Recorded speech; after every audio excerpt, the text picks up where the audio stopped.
Hi guys! This is Donna again and welcome back to my YouTube channel.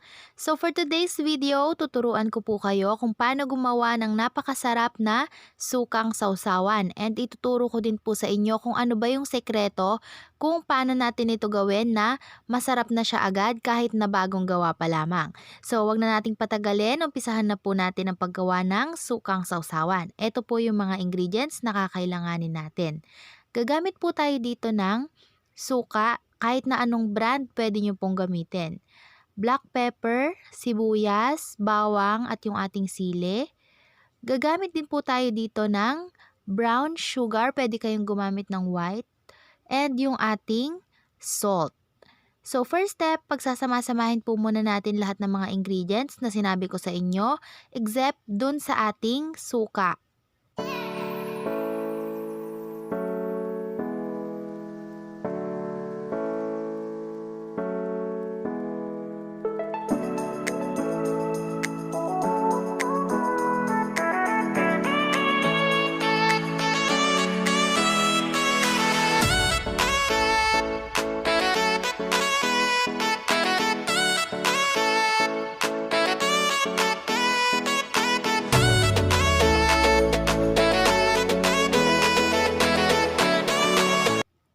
So, pipiga-pigain lang po natin itong ating sibuyas at bawang kasama na syempre yung sili.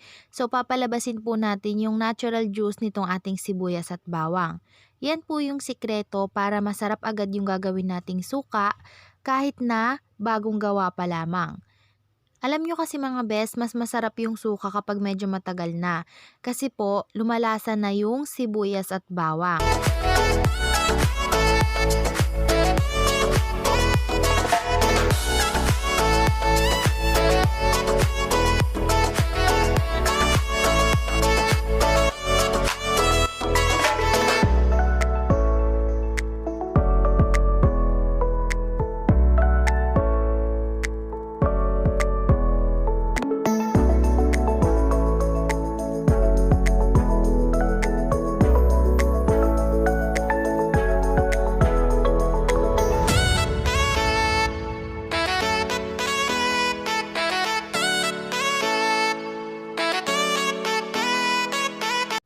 Ayan guys, eto na po ang ating spicy vinegar sausawan.